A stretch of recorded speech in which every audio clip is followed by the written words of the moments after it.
All right, folks, the real estate collapse that everybody is waiting for, it's the price. But let me tell you, that's the final station. Before then, we have another transitioning phase that we are going through. And that transitioning phase is the transaction count. So we'll get into that. I'll give you a real life example that I went through, and I was actually surprised talking to this particular seller, even though he had a stunning and beautiful house on a beautiful 4.5 acre land right here in Mississauga. However, things are not working out as they should.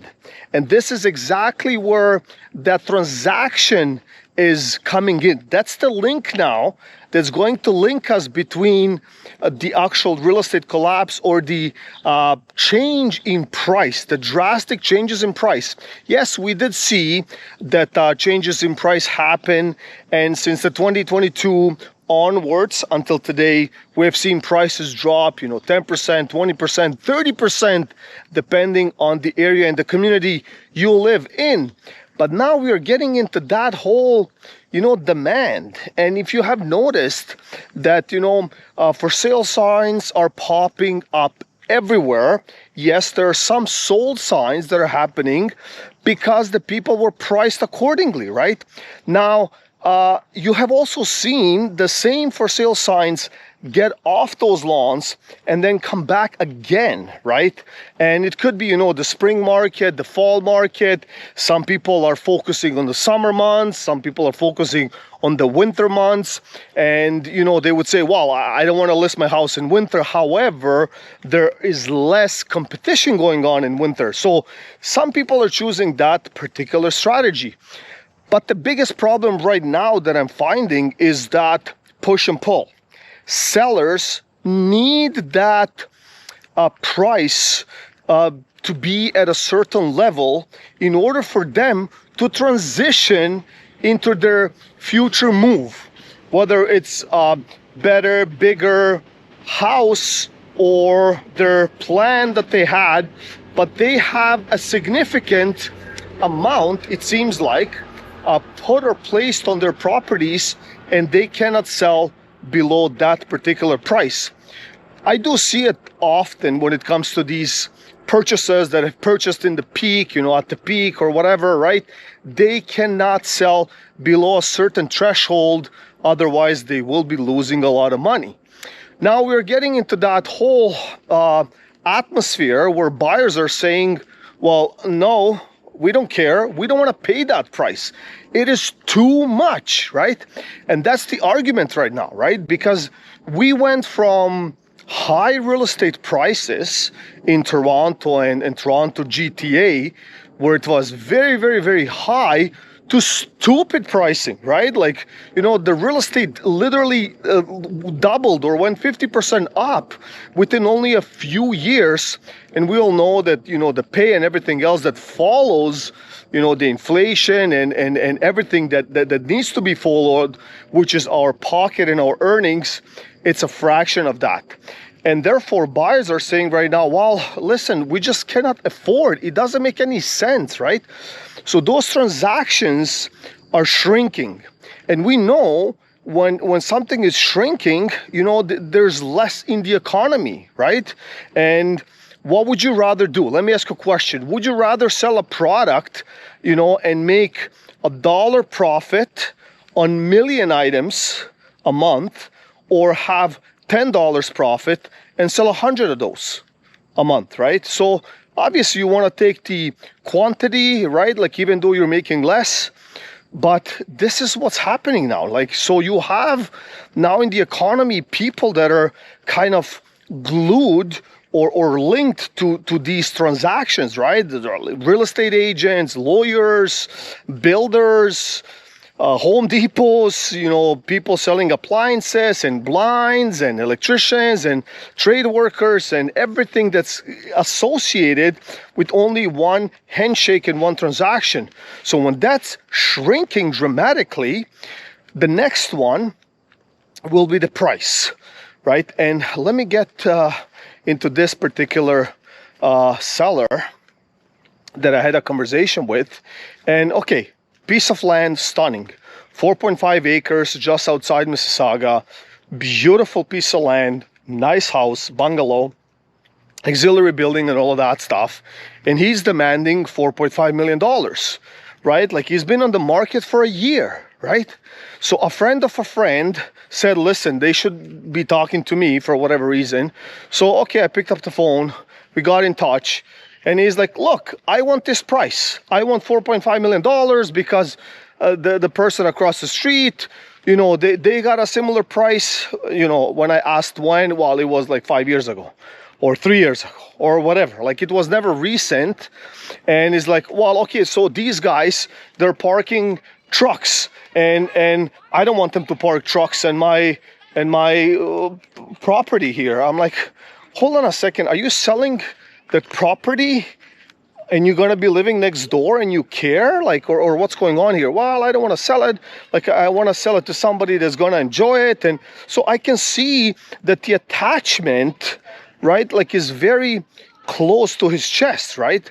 And then he's like, okay, so how did you get to the $4.5 million? Well, you know, $4.5 million, 4.5 acres. So it is easy to calculate, $1 million an acre. Okay, so and then he's going into the story how they'll basically get the house for free and the auxiliary building and all that stuff. I'm like, look, I mean, that price cannot be fetched for that particular property, period, right? Like that's it, right? Like, you know, you don't have any zonings that are kind of attached to that particular piece of land. And then he's pointing fingers. Yeah, but across the street they're parking trucks, and I don't know if they're doing it legally or illegally. I'm just saying, on your lot, you don't have it. You might be able to get it. I don't know, but it's a process, right? Anyways, after getting into all that story and whatnot, like he was so keen because he needed that fund, because he's retiring. He's moving to United States and all of that stuff. And then he wants to go to Florida and he enjoys the weather and he needs the money. I said, I understand, but the markets go up and down, right? And then he's like, well, you know what? Just find a guy, you know, $4.5 million, great. I'm like, what do you mean? Like, who has $4.5 million for this type of property? I'm sure there are people out there that have those kinds of funds, but just doing the math for just, this is like a residential, one family type of property in his head. So I'm like, even if they would put 20% down, like, you know, and if they have like a $3.5 million mortgage on it, like how much money is that, right? So we're talking like over $20,000 for mortgage a month, right? So ludicrous, right? And then he's like, he's getting into other stuff. He's venting, like he's like, yeah, this new generation, it's useless. Nobody knows what they're doing. I'm like, incapable and all of that stuff. I'm like, hold on a second. It's not like that, right? Because for how much did you buy this property? He's like, well, I bought it for $700,000. And it was expensive and all of that stuff. I understand. I get it. But how much money did you make around that time? He's like, well, I made close to $200,000. I'm like, okay, so can you today, in your field that you were, make $200,000 today? He's like, well, maybe barely, but maybe I could.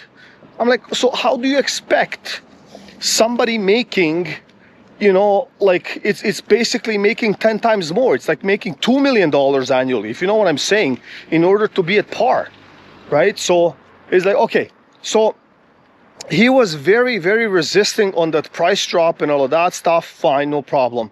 And then, you know, because the listing wasn't listed with me or anything like that, but he called the agent apparently after a week or something like that, and he dropped it from $4.5 million to $3.2 million. That's a drop of $1.3 million, right?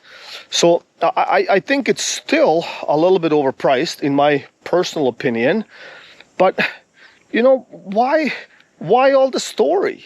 I mean, like, we're just trying to move forward. So that's the point. This is what we're dealing with when sellers are holding something close to their chest and they need it, and buyers don't want to pay, or they don't have the ability to pay, period, right?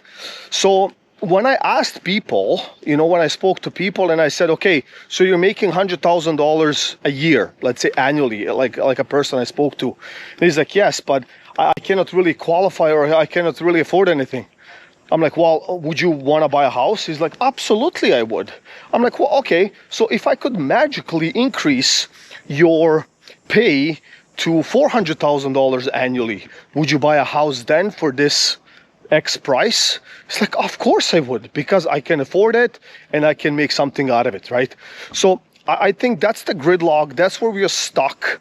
And all these transactions, they are happening, but they're getting weaker and weaker and weaker. And now people that cannot hold anymore into the game, they simply have to let it go, right?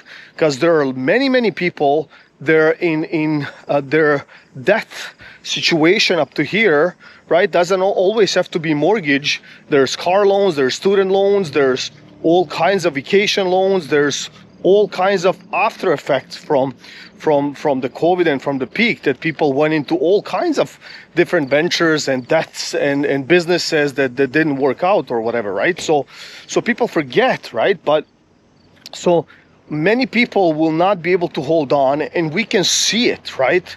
Like, we can see it slowly, that these reductions are popping up more and more, and even that listing count and that relisting of I would say it's an era, right? Like it's a style of people, I don't know, pattern, I don't know, like, let us list, if it doesn't work, we'll just take it off the market, relist again, and obviously that doesn't work. So if they really want to sell, and if they're serious about selling, they would have to reduce in order to hit that bottom where buyers actually are sitting at. So that's when transactions will happen once again, unless we don't get surprised with who knows what nowadays, right? Like, you cannot even predict a month out anymore, right? So anyways, I hope you enjoyed this video, you gained some value.